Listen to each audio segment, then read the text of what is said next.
Good afternoon. My name is Jessica Beatty, and I am doing a marketing plan presentation for Forever 21. This is in accordance with Concordia, University of Irvine, and more specifically, the BAL program.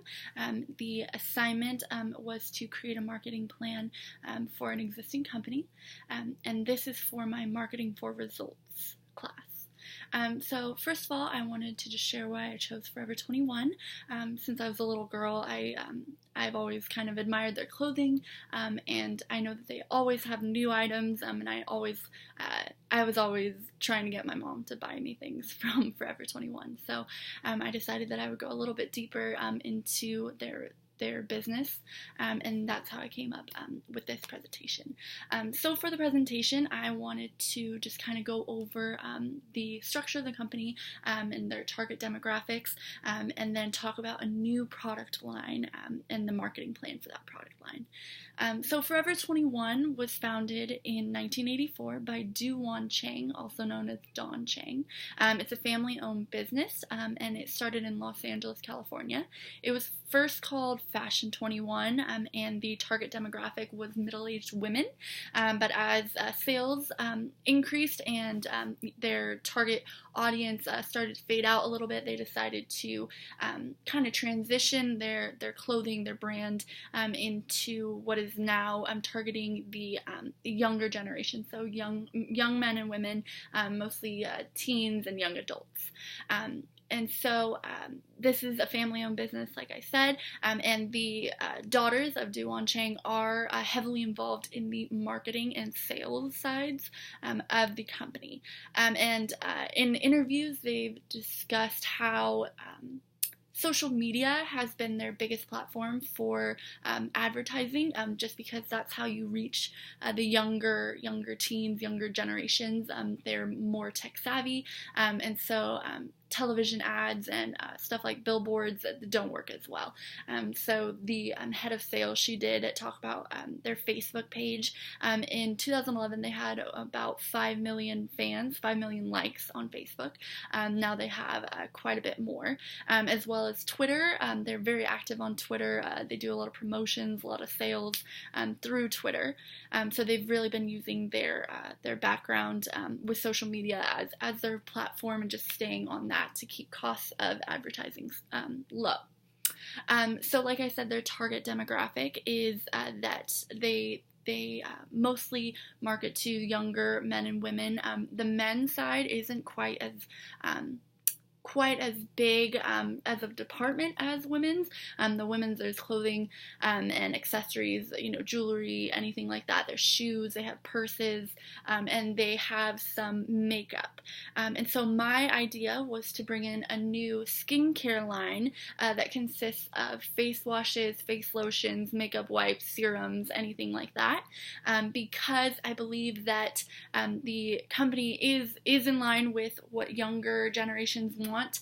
And so if they can provide a skincare line, they would have a great demographic to advertise to, an existing customer base, and keeping it at that low price, which is what they're widely known for, is their cheap chic.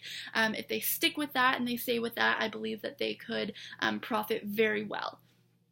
So again, that target audience is the younger generations. It's mostly women, but it could be young men as well, and as well as age and gender, also low income. Like I said, with cheap prices, which is what their brand is known for, I believe that they would keep their customer loyalty as well as bring in new traffic. So I wanted to talk about the 4 P's. So the first is place. So I don't believe that there would be any third-party middlemen. It would be straight from the business to the consumer.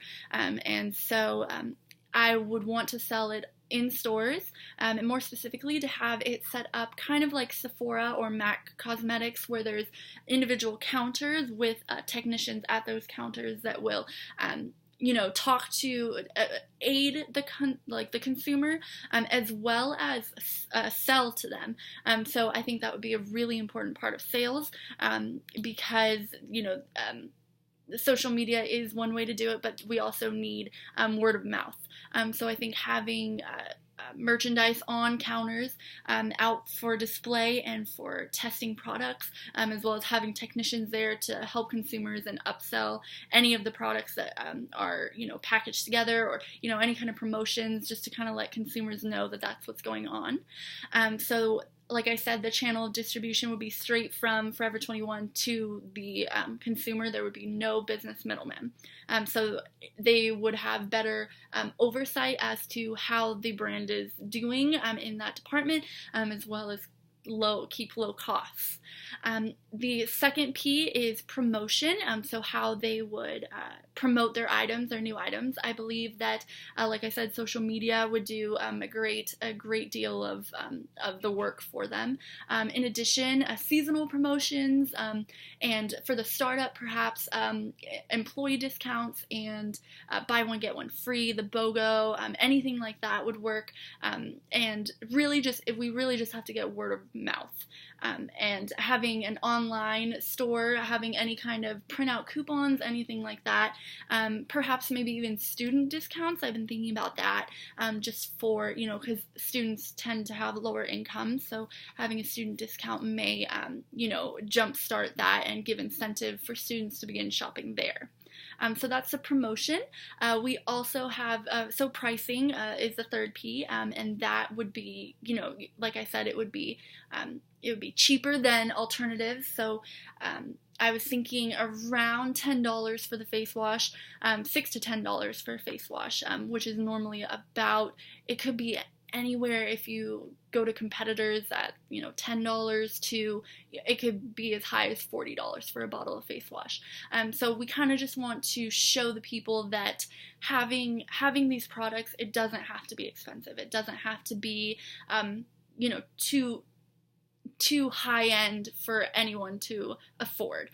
So I think it's really important that we stick with that penetration pricing theory, where we don't try to sell to skimming the top. We want to go ahead and just show that we are loyal to our promise of low prices. And I think that's really important for the consumer to know. Some of the biggest weaknesses of Forever 21 that could inhibit their growth. They've had a lot of lawsuits around that regarding some intellectual property rights, such as patterns and designs. They've had about 20 lawsuits against them for stealing intellectual property from other fashion designers. So I think that's their biggest weakness and could be their biggest threat as far as, bad publicity and their reputation. But they do have a lot of great strengths and opportunities. They do have a lot of locations. And by 2017, they want to become an $8 billion company and open 600 more stores. So I thought that this plan would go well with that, and that they could open individual skincare stores. You can do skincare and makeup together, as well as adding more merchandise to the floor to increase that revenue. And I believe with the customer loyalty, which is one of their biggest strengths, that's very achievable, that's very possible, and it could work very well for Forever 21. Additionally, they have the strong presence with their technology, and that provides a lot of opportunities. And because they use the fast fashion model, so they bring in a lot of new merchandise very quickly. They go through their merchandise very quickly, introducing new trends, which keeps competitors low. It keeps them down because they just can't keep up with Forever 21. That fast fashion, it creates their opportunity for their newest trends, and so bringing in skincare, they have a lot of opportunity, a lot of open time, open space, and they have the resources to just go ahead and introduce that new line of skincare products, and that would work out very well for them. So that's kind of like the SWOT analysis of the company. As well as there's environmental analysis that they have to consider when, producing these products. And one of them is the environmental, such as, creating recyclable materials and using recyclable materials, as well as their duty to the people. So they do have vendor audit programs where they ensure that the conditions of their vendors' supplies, factories are in the conditions are acceptable, and their wages are high enough for sustainability, as well as many other charitable causes that they are involved with, including the American Red Cross and Susan G. Komen's Search for the Cure. So that is just a brief summary of what my paper is about. So this marketing plan is to just go ahead and introduce it to the public at low prices, and they'll get the best results. And to evaluate that, they can use, because they're directly business to consumer, the evaluation would be very simple. They just need to look at their quarterly sales and see how that's doing, as well as managing their customer service, how that's being taken care of at each on-site store location. So that's all I have for today, and that is my presentation on Forever 21. Thanks so much.